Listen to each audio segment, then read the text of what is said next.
أعوذ بالله من الشيطان الرجيم.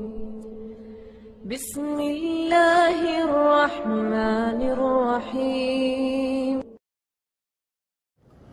إن الحمد لله نحمده ونستعينه ونستغفره ونعوذ بالله من شرور أنفسنا ومن سيئات أعمالنا من يهده الله فلا مضل له ومن يضلل فلا هادي له وأشهد أن لا إله إلا الله وحده لا شريك له وأشهد أن محمدًا عبده ورسوله. أما بعد فإن خير الحديث كتاب الله وخير الهدي هدي محمد صلى الله عليه وسلم وشر الأمور محدثاتها وكل محدثة بدعة وكل بدعة ضلالة وكل ضلالة في النار. رب اشرح لي صدري ويسر لي أمري واحلل عقدة من لساني يفقهوا قولي. رب أعوذ بك من همزات الشياطين وأعوذ بك رب أن يحضرون. أعوذ بالله السميع العليم من الشيطان الرجيم. والعصر إن الإنسان لفي خسر إلا الذين آمنوا وعملوا الصالحات وتواصوا بالحق وتواصوا بالصبر. قرآن کریم کی بظاہر یہ بہت چھوٹی سی صورت ہے، 3 آیات پر مشتمل،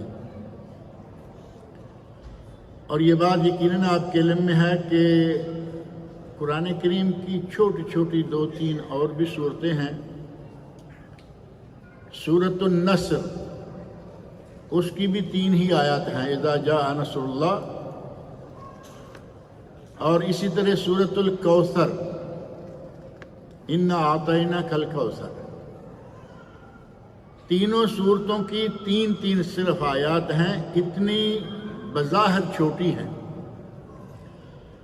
لیکن اتنی عظیم صورتیں ہیں کہ اگر ان کے معنی، ان کے مفہوم اور ان کے تقاضوں پر غور کیا جائے تو امام شافعی رحمۃ اللہ علیہ نے تو یہاں تک کہہ دیا، لو تدبر الناس هذه السورة لوسعتهم، اگر کبھی لوگ اس سورت العصر کو غور سے پڑھیں، اس میں تدبر کریں تو ان کو یہی کافی۔ امام ابن کثیر رحمۃ اللہ علیہ نے اپنی تفسیر میں سورت العصر میں یہ ان کا قول نقل کیا ہے۔ معنی یہ کہ اگر اللہ رب العزت اس صورت کے علاوہ کوئی بھی دوسری چیز نازل نہ فرماتا تو ہمارے لیے کافی ہو جاتا۔ اتنی اہم صورت، 3 صرف آیات، اور نمازوں میں عموماً آپ سنتے ہوں گے، مغرب وغیرہ میں خاص طور پر، نہیں تو جو دوسری جماعت بڑے شوق سے کراتے ہیں نا آگے، پہلی جماعت سے ایسے کیسے لیٹ ہو گئے، کر لیں گے اپنی لاپرواہی کے ساتھ جان بوجھ کر دوسری جماعت اپنے لیے قائم کرنا، یہ بھی کوئی اتنا اچھا عمل نہیں ہے، بلکہ بعض اہل علم نے اسے ناجائز قرار دیا ہے۔ ہمارے پاکستان انڈیا کی مسجدوں میں تو لکھا رہتا ہے یہاں دوسری جماعت کرانا منع ہے، وہ تو خیر زیادتی ہے، لیکن جان بوجھ کر گھر میں بیٹھے رہنا، ہاں ٹھیک ہے ہم اپنی جماعت کرا لیں گے، گئے مسجد میں امام بن کے کھڑے ہو گئے، قل هو اللہ والعصر۔ تو ایسی جماعتوں میں آپ عام طور پر یہ صورت آپ سنتے ہیں۔ اللہ رب العزت نے ان 3 آیات میں ہمارے لیے اتنا کچھ بیان فرما دیا کہ بعض اہل علم نے صرف سورۃ الکوثر کی تفسیر بیان کی تو پوری کتاب بن گئی۔ اتنی معلومات اس چھوٹی سی سورت کے اندر موجود ہیں، اور اللہ رب العزت نے اس سورت کا آغاز فرمایا بڑے اسپیشل انداز سے، والعصر، مجھے قسم ہے عصر کی۔ اللہ رب العزت کی ذات کو قسم اٹھانے کی کیا ضرورت ہے؟ کچھ بھی کہے وہ صادق و مصدوق ہے، اس کی کسی بات میں شک کرنے کی کوئی گنجائش ہی نہیں، لیکن اس کے باوجود اللہ رب العزت نے جہاں جہاں کہیں قرآن کریم میں قسم اٹھا کے بات کی ہے وہ بات بڑی ہی اہم ہوتی ہے۔ اللہ رب العزت نے قرآن کریم میں ایک جگہ قسم اٹھائی، فلا وربک لا یؤمنون حتی یحکموک فیما شجر بینہم ثم لا یجدوا فی انفسہم حرجا مما قضیت ویسلموا تسلیما۔ اللہ نے قسم کھا کے کہا کہ اے میرے نبی تیرے رب کی قسم ہے، لا یؤمنون، لوگ اس وقت تک مومن نہیں ہو سکتے حتی یحکموک فیما شجر بینہم، جب تک کہ اپنے متنازع مسائل جن میں کوئی نہ کوئی بحث ہو جائے، مباحثہ ہو جائے، مناظرہ ہو جائے، کبھی کسی کے ساتھ مل کر اختلاف ہو جائے، اگر کوئی شخص تجھے اپنا قاضی نہیں بناتا وہ ایمان والا ہو ہی نہیں سکتا۔ اور نبی صلی اللہ علیہ وسلم کو قاضی بنانا کیسے ہے کہ آپ ہمارے مابین موجود ہیں؟ نہیں ہیں، لیکن نبی اکرم صلی اللہ علیہ وسلم کا لایا ہوا دین، آپ کی دی ہوئی شریعت، من اولہ الی آخرہ، الف تا یا ساری کی ساری الحمدللہ موجود ہے۔ کوئی بھی معاملہ ہو نبی اکرم صلی اللہ علیہ وسلم کی ہدایت مل جائیں گی، اور اگر اختلاف آ جائے، میری رائے کچھ ہے، دوسرے کی رائے کچھ ہے، ایک کی رائے رسول اللہ صلی اللہ علیہ وسلم کے ارشاد کے مطابق ہے، اب کیا کرنا ہوگا؟ دوسرا صرف اس لیے اڑا ہوا ہے کہ یہ میرے امام کی مرضی کے مطابق نہیں۔ کیا سمجھتے اس آدمی کو ایمان والا کہیں گے؟ قرآن کریم کی آیت چھوڑ دے، نبی اکرم صلی اللہ علیہ وسلم کا فرمان چھوڑ دے اور سمجھے کہ میں ایمان والا ہوں، فلا وربک لا یؤمنون، اے میرے نبی مجھے تیرے رب کی قسم ہے یہ ایمان والے نہیں ہو سکتے۔ اللہ نے جہاں جہاں قسم کھائی بڑے اسپیشل انداز سے، والتین والزیتون وطور سینین وہذا البلد الامین، کئی قسمیں کھائیں۔ اسی طرح قرآن کریم میں کئی مرتبہ یہ بات آئی ہے کہ متعدد قسمیں اللہ نے شمس کی، قمر کی، ضحیٰ کی، مختلف اوقات کی قسمیں کھائیں، مختلف چیزوں کی قسمیں کھائیں۔ وہ مالک ہے، وہ خالق ہے جس کی قسم چاہے کھائے۔ لیکن نبی اکرم صلی اللہ علیہ وسلم فرماتے ہیں من کان حالفا فلیحلف باللہ، اگر تم میں سے کوئی قسم کھانا چاہے تو صرف اللہ کی قسم کھائے، اور یصمت، یا پھر خاموش رہے، اگلا مانتا ہے تو مانے، نہیں مانتا تو نہ مانے۔ غیر اللہ کی قسم کھانا ناجائز، اللہ کی قسم کھائیں، اللہ کی صفات ہیں ان کی قسم کھائیں، اللہ کی اسماء حسنہ ہیں جو صفاتی ہیں۔ قرآن کریم اللہ کا کلام ہے، یہ مخلوق نہیں ہے بلکہ اللہ کی صفت ہے۔ اہل ایمان، اہل اسلام، اہل علم کا اتفاق ہے کہ قرآن مخلوق نہیں ہے، یہ صفت ہے۔ اگر کوئی قرآن کریم کو یہ سمجھتے ہوئے قسم کھاتا ہے کہ یہ اللہ کا کلام ہے، مجھے اللہ کے کلام کی، مجھے قرآن کریم کی قسم ہے، جائز۔ لیکن ہم نے اپنا ساتھ لقمہ لگا لیا کہ بھئی اس کو یا ہاتھ میں لو یا اس کو سر پہ رکھو تب مانوں گا، ایسے کہو گے کہ مجھے قرآن کی قسم، تو میں نہیں مانوں۔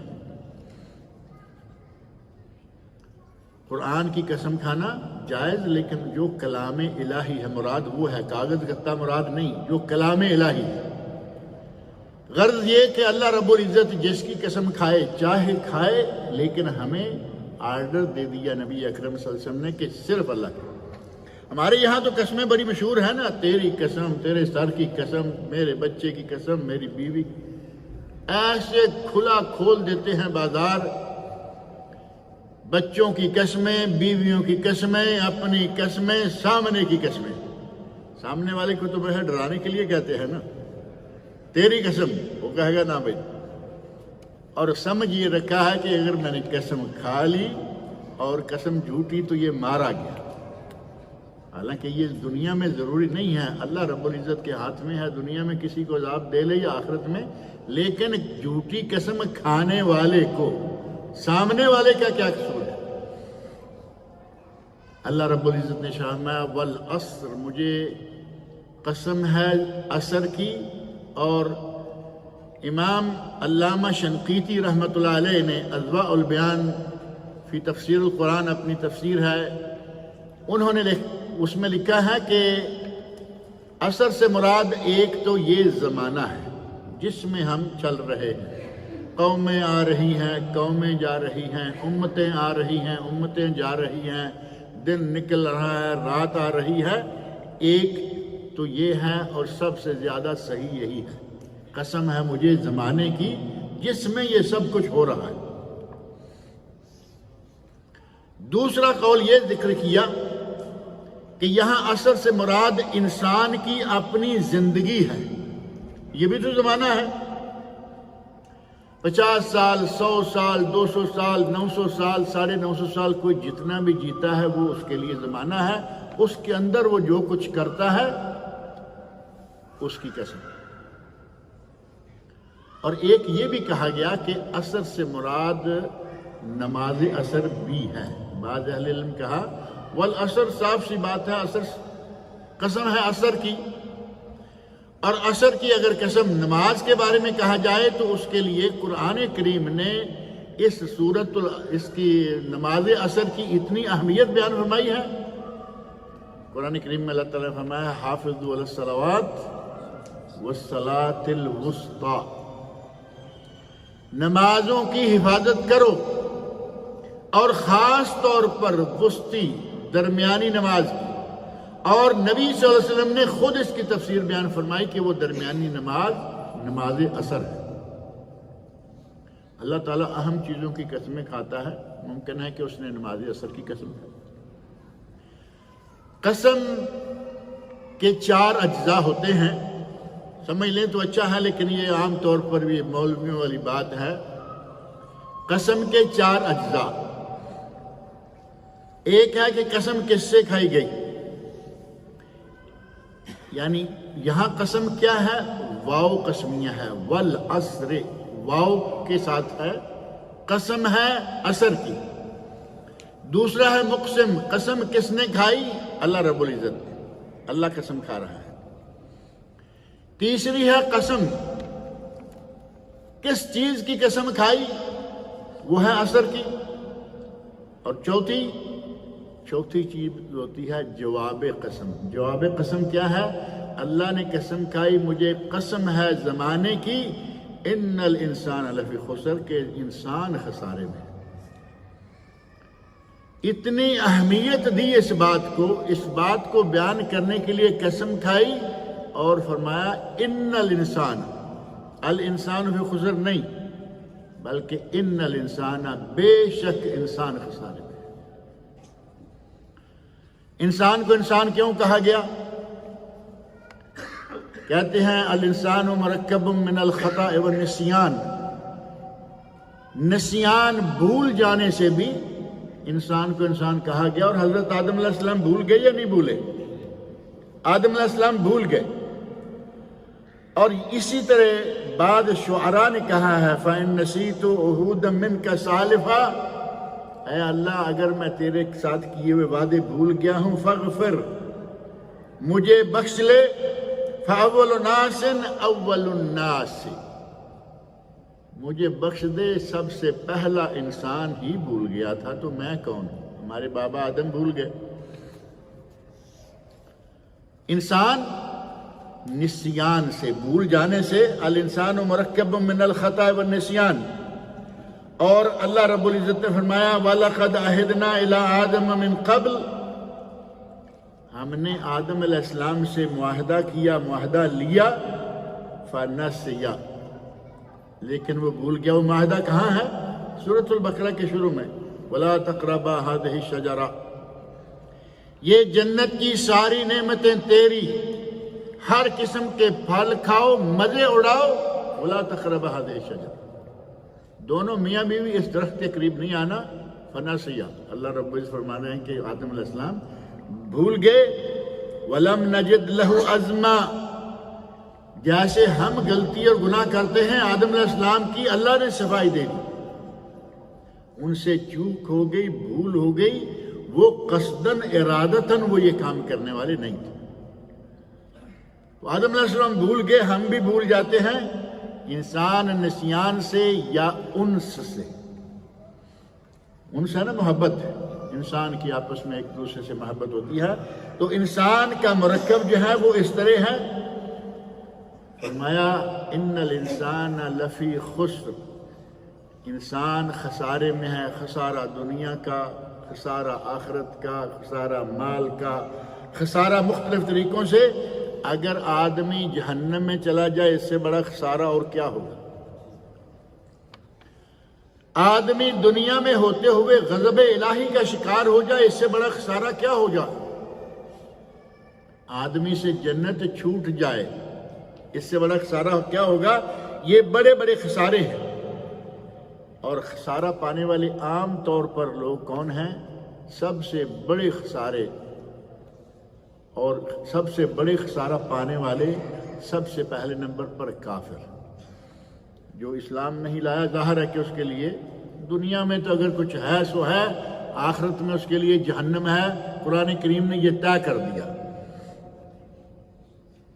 دوسرا ہے منافق، اور منافق کو اللہ رب العزت نے کافر سے بھی بدترین قرار دیا ہے، ان المنافقین فی الدرک الاسفل من النار، منافق تو جہنم کے گہرے کھڈے میں ڈالے جائیں گے۔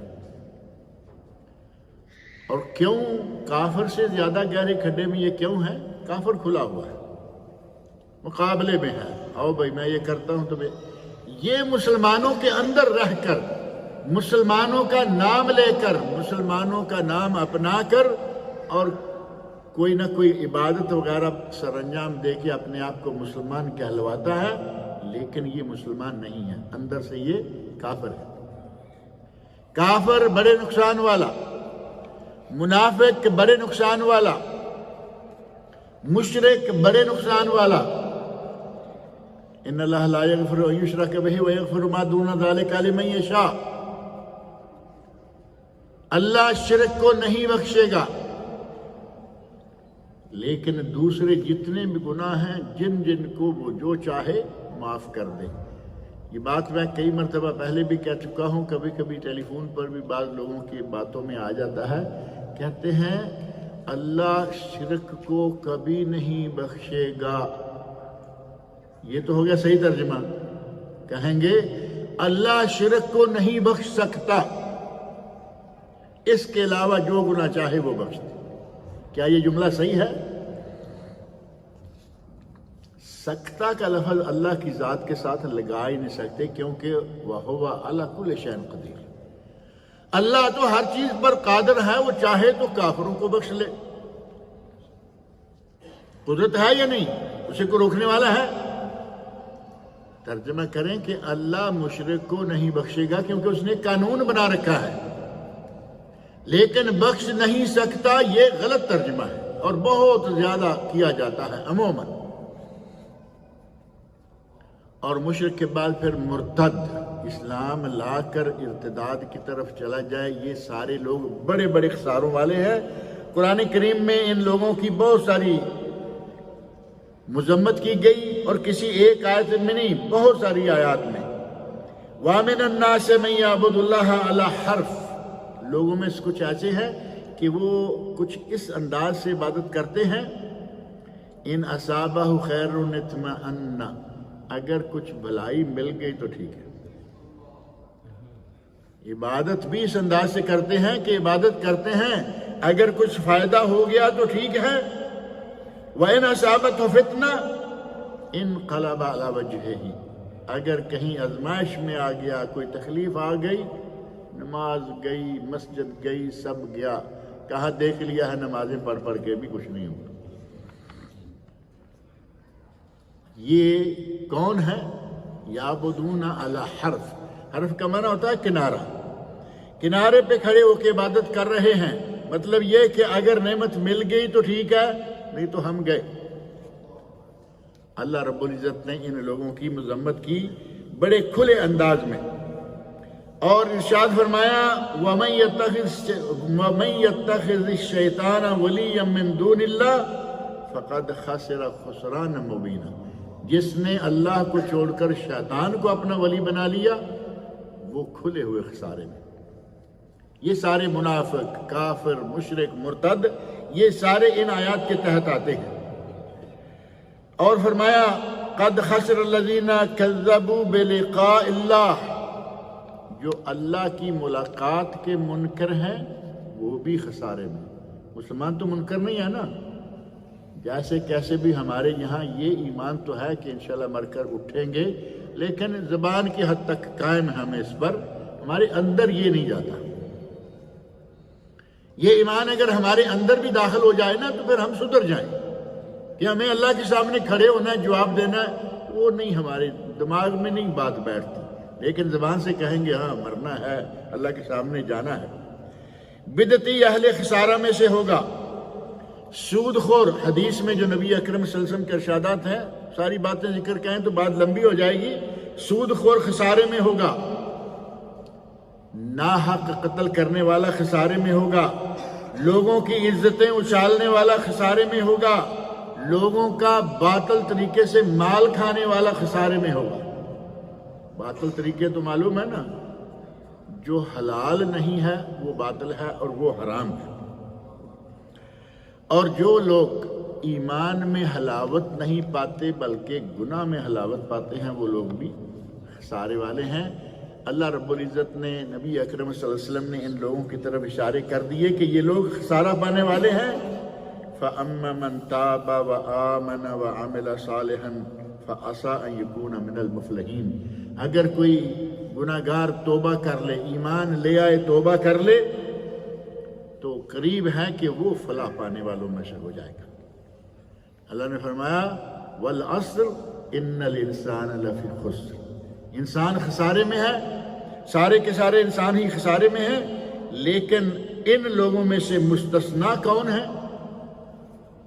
إِلَّا الَّذِينَ آمَنُوا، پہلا کام کہ جو ایمان لائے۔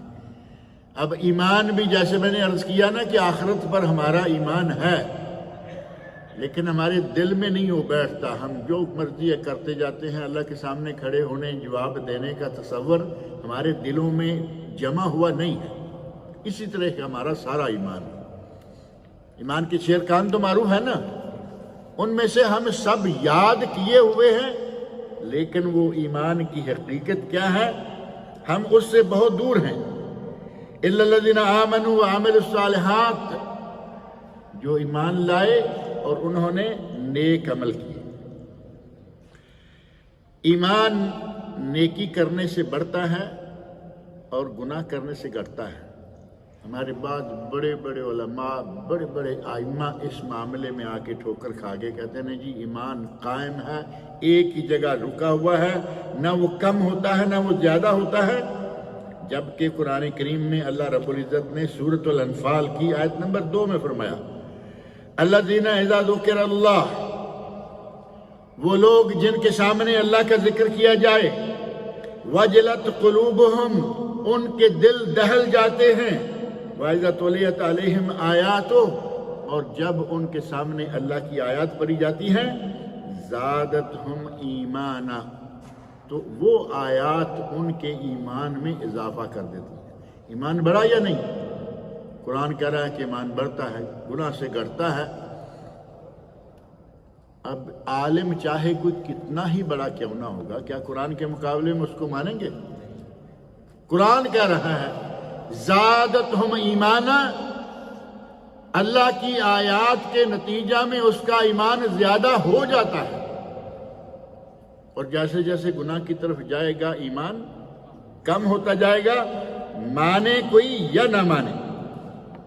وَعَلَى رَبِّهِمْ يَتَوَكَّلُونَ، اور وہ لوگ اپنے رب پر توکل کرتے ہیں۔ ایمان ہو اپنی اصل حالت میں تو پھر ٹھیک، اور اگر برائے نام سا ہو اور ایمان اللہ کے نبی صلی اللہ علیہ وسلم کا ارشاد صحیح بخاری اور صحیح مسلم میں الایمان بضع و ستون شعبہ، یہ بخاری مسلم کے مشترکہ الفاظ ہیں، اور صحیح مسلم ہے الایمان بضع و سبعون شعبہ، ایمان کے 70 اور کچھ شعبے ہیں۔ دونوں حدیثیں صحیح ہیں، آپ 60 کی بجائے 70 کر لیں، 70 اور کچھ یعنی کچھ جو ہے بضع یہ 9 تک ہوتا ہے، 80 کے قریب تک گیا نا، 79 یا کم و بیش اتنے شعبے ہیں ایمان کے، اور ان ایمان کے شعبوں میں سے نبی اکرم صلی اللہ علیہ وسلم ارشاد فرماتے ہیں ان میں سے افضل ترین شعبہ کیا ہے؟ قول لا الہ الا اللہ، سب سے اعلیٰ شعبہ، سب سے بہترین، اس کے بغیر تو آدمی مسلمان ہی نہیں ہو سکتا، اسلام میں داخل ہی نہیں ہو سکتا۔ سب سے پہلا قول لا الہ الا اللہ، وَأَدْنَاهَا إِمَاطَةُ الْأَذَى، سب سے کم ترین چھوٹا شعبہ ہے راستے میں سے کوئی اذیت چیز ہٹا دینا، پتھر دیکھا ہٹا دیا کہ کسی کے پاؤں کو لگے گا، کسی کوئی نوکیلا پتھر ہے گاڑی کو پنچر کرے گا، کانٹے دار کوئی جھاڑی دیکھی، کچھ بھی ایسا دیکھا اس کو ہٹا دے۔ ایک صحابی کا واقعہ بڑا معروف ہے، انہوں نے دیکھا کہ کوئی ٹہنی ہے راستے میں وہ لٹکی ہوئی ہے اور لوگوں کو آنے جانے والوں کو اس سے اذیت ہوتی ہے، گزرتے تو ہیں لوگ لیکن اذیت سے۔ اس نے قسم کھائی کہ میں اس ٹہنی کو کاٹ کر چھوڑوں گا، ٹہنی کاٹ دی۔ نبی اکرم صلی اللہ علیہ وسلم ارشاد فرماتے ہیں اللہ رب العزت نے اس کو جنت عطا فرمائی۔ یہ ایمان کا سب سے چھوٹا شعبہ ہے۔ ہم کچھ کرنے والے بنے تب ہے نا، صرف ٹہنی کاٹنے سے جو کہ راستے میں اذیت کا سبب تھی اللہ نے جنت عطا فرما دی، اللہ تعالیٰ نے اس کو بخش لیا، یہ کم ترین شعبہ ہے۔ والحیاء من الایمان، اور حیا بھی ایمان کا حصہ ہے۔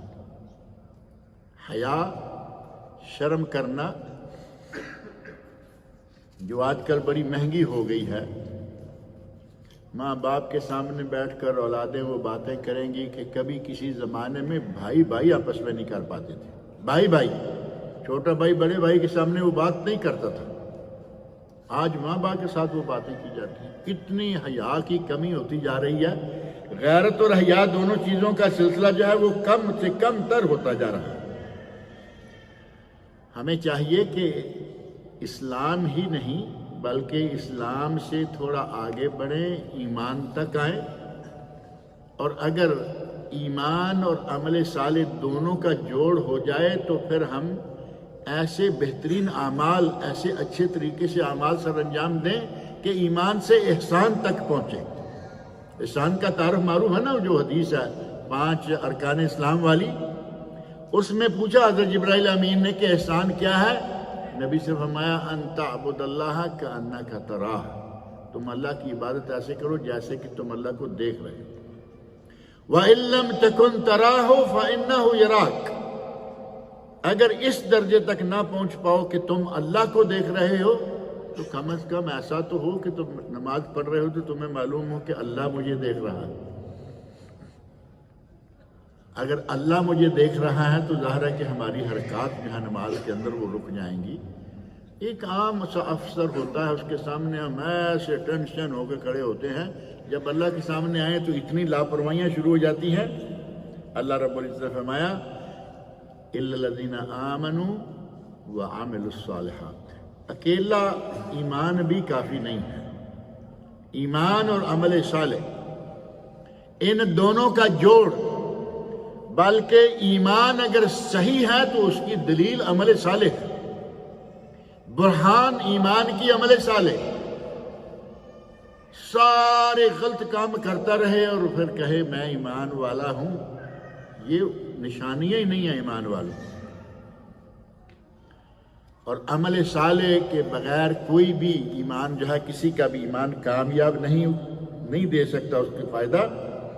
اللہ رب العزت نے قرآن کریم میں ایک جگہ نہیں کئی جگہ یہ بات ارشاد فرمائی ہے، ان الذین آمنوا وعملوا الصالحات، وہ لوگ جو ایمان لائے اور انہوں نے نیک عمل کیے، یہدیہم ربہم بایمانہم، اللہ ان کے ایمان کے نتیجہ میں انہیں راہ ہدایت پہ لے آئے گا، تجری من تحتہم الانہار فی جنات النعیم، اللہ رب العزت انہیں جنتوں میں داخل کرے گا جہاں ان کے نیچے نہریں بہہ رہی ہوں گی۔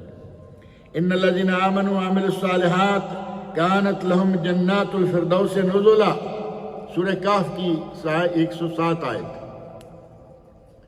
الا الذین دور کیوں جاتے ہیں؟ ہمارے پاس سورۃ تو 3 ہے۔ الا الذین آمنوا وعملوا الصالحات فلہم اجر غیر ممنون، کوئی حساب ہی نہیں کہ اللہ اسے کتنا اجر دے گا، لیکن شرط کیا ہے؟ ایمان بھی ہو اور ساتھ ہی عمل صالح بھی ہو۔ اور عمل صالح میں اعمال ہیں، کچھ اعمال باطنی ہیں، یہ توحید عقیدہ جو ہے یہ باطنی ایمان ہے، دل میں وہ نفاق رکھے تو گیا مارا گیا۔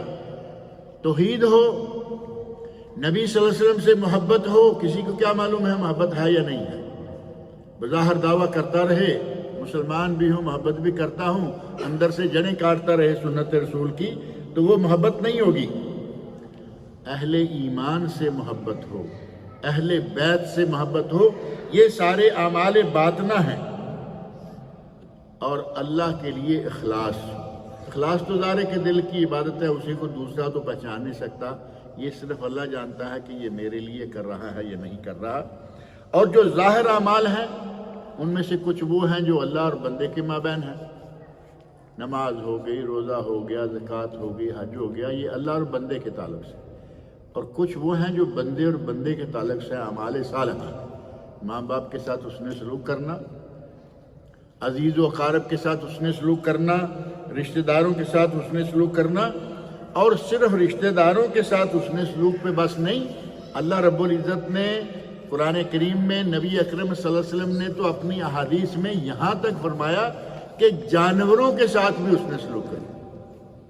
انسان تو بڑی عظیم قسم کی مخلوق ہے جسے اللہ نے تکریم عطا فرمائی۔ وَلَقَدْ كَرَّمْنَا بَنِي آدم، سورہ بنی اسرائیل، ہم نے بنی آدم کو عزتوں سے نوازا۔ انسان تو انسان ہے، ہمیں تو حکم ہے کہ جانور کے ساتھ بھی اس نے سلوک کرے۔ کتے کو پانی پلا کر اور جنت میں گئے یا نہیں؟ اور بلی کو بھوکا مار دینے والی عورت جہنم میں گئی۔ صرف 2 واقعے صحیح بخاری شریف کے اندر موجود ہیں۔ اللہ رب العزت نے ہمیں کس حد تک یہ تاکید فرمائی ہے کہ جانوروں کے ساتھ بھی اس نے سلوک سے پیش آؤ۔ اور دوسرا ہے الذین آمنوا وعملوا الصالحات، نیک عمل۔ اور تیسرا ہے وتواصوا بالحق، حق کہنے، حق پر چلنے، حق پر رہنے کی ایک دوسرے کو نصیحت وصیت کرتے رہیں۔ یہ جمعہ بھی تو اسی سلسلہ کا ایک حصہ ہے نا، حق کہنا، ایک دوسرے سے سننا اور پھر اس پہ جم جانا، ایک ذریعہ تواصوا بالحق کا یہ بھی ہے۔ اور دوسرا یہ ہے کہ آپ یہ نہ سمجھ بیٹھیں اپنی تجھے پرائی کیا پڑی اپنی نبیڑ تو، جملہ ہے یا نہیں ذہن میں؟ اردو میں یہ مشہور مثل ہے، تجھے پرائی کیا پڑی اپنی نبیڑ تو، یعنی تم اپنا آپ دیکھو، تمہیں دوسروں سے کیا۔ ہمارے تو وہ کہتے ہیں جو جہاں لگا ہوا ہے صحیح لگا ہوا ہے۔ عجیب قسم کی باتیں ہمارے یہاں کی جاتی ہیں کہ بس اپنا مائنڈ یور بزنس، سیدھی سیدھی بات ہے، کہیں گے مائنڈ یور بزنس، بات ختم ہو۔ اللہ رب العزت نے ہمیں ایسا کھلا نہیں چھوڑا کہ جو آدمی جیسے چاہے۔ نبی اکرم صلی اللہ علیہ وسلم نے ایک مثال دی ہے، وہ کشتی میں سوار لوگوں کی باتیں میں اشارتاً ہی کر کے گزر جاتا ہوں۔ کشتی میں سوار لوگوں کے ایک آدمی نے پانی کے لیے سوراخ نکالنا چاہا نیچے والے حصے سے۔ نبی صلی اللہ علیہ وسلم نے فرمایا کہ اگر مائنڈ یور بزنس والا وہ کہے اسے روکیں، اور کہے مائنڈ یور بزنس، میں سوراخ کروں نہ کروں میں اپنی کرسی کے ساتھ کر رہا ہوں۔ فرمایا اگر اس کا ہاتھ روک لیں گے نجا و نجو جمیعاً، صحیح بخاری شریف، اگر ہاتھ روک لیں گے وہ بھی نجات پا جائے گا اور یہ بھی نجات پانا۔ اگر انہوں نے چھوڑ دیا جو جہاں لگا ہے ٹھیک لگا ہے، ہلاک و ہلاک جمیعاً، وہ تو ہلاک ہوگا لیکن سارے جہاز کو ساتھ ہی ہلاک کر کے رکھ دے گا۔ ایسا نہیں، قرآن کریم کی آیت بعض لوگ پڑھ دیتے ہیں اور کہتے ہیں یا ایھا الذین آمنوا علیکم انفسکم، اے لوگو تم پر تمہارے نفس، تم اپنا کام کرو، لا یضرکم من ضل اذا اہتدیتم، اگر تم ہدایت پر ہو تو جو گمراہ ہے تمہارا کوئی نقصان نہیں کر سکتا۔ کہتے ہیں یہ ہے تجھے پرائی کیا پڑی، اللہ کہہ رہا ہے۔ حضرت ابوبکر صدیق رضی اللہ عنہ کو اس طرح کی بات سننے میں آئی تو کھڑے ہو گئے، خطبہ دیا، اللہ کی حمد و ثنا بیان کی، اور اس کے بعد فرمایا کہ یہ آیت تم پڑھتے ہو یا نہیں پڑھتے ہو؟ یہ سورۃ المائدہ کی آیت نمبر 105 ہے۔ لا یضرکم من ضل، جو گمراہ ہو گیا وہ تمہارا کوئی نقصان نہیں کر سکتا، اذا اہتدیتم، اگر تم ہدایت پر ہو۔ فرمایا کہ صرف تم ہدایت پہ ہونا کافی نہیں، تمہیں دوسروں کو ہدایت پہ لانا ہوگا، دعوت دینی ہوگی، برائی کو روکنا ہوگا۔ نبی اکرم صلی اللہ علیہ وسلم نے برائی کو روکنے کے 3 درجے بیان فرمائے ہیں نا۔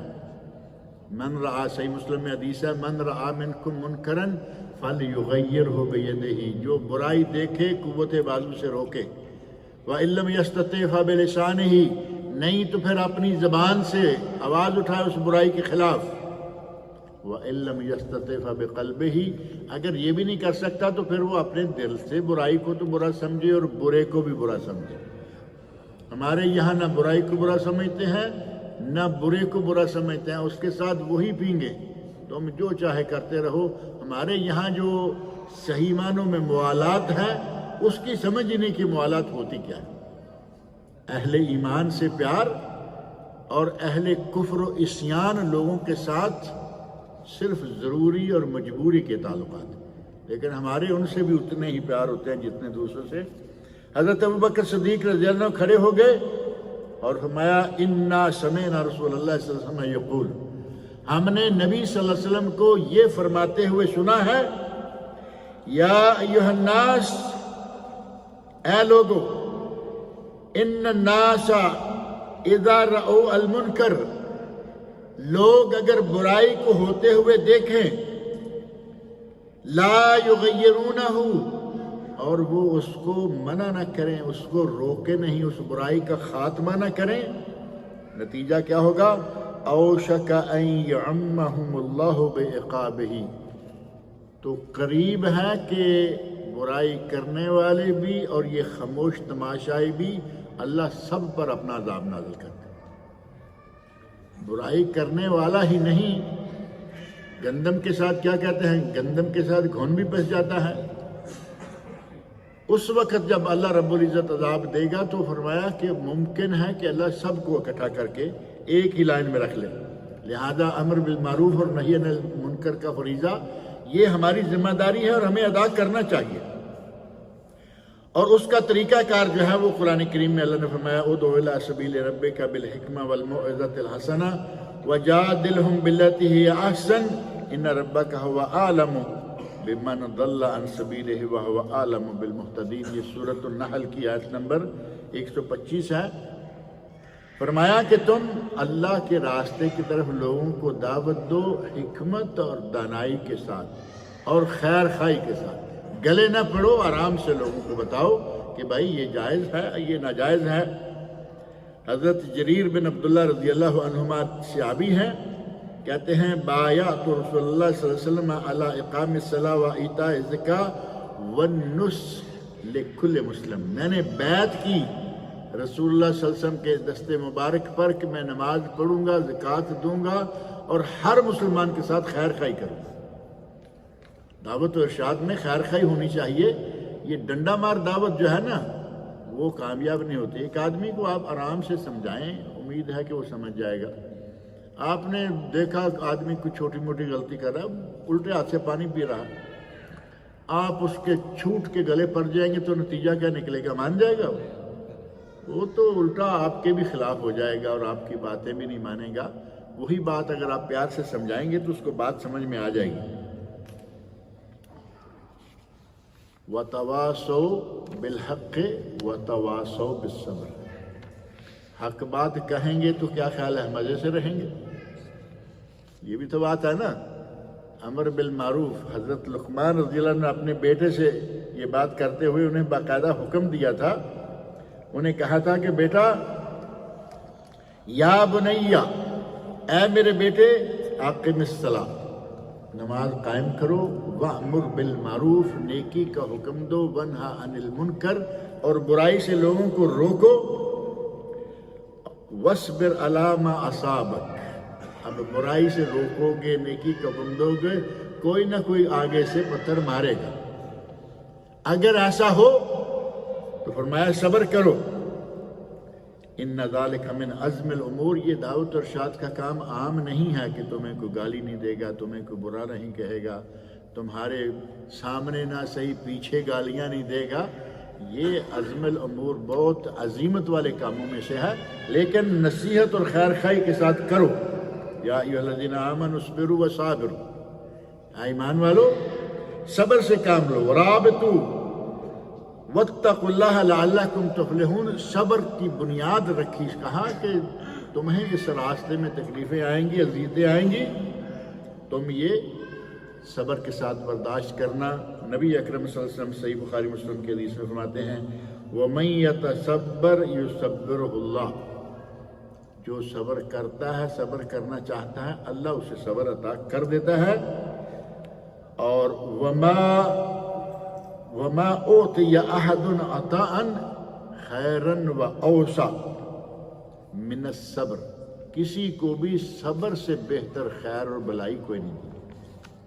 اللہ رب العزت سے میری دعا ہے کہ وہ ہمیں اس عظیم صورت، چند کلمات پر مشتمل اس عظیم صورت کو پڑھنے، اس پر تدبر کرنے، اس کے مطالبات پر عمل کرنے کی توفیق عطا فرمائے۔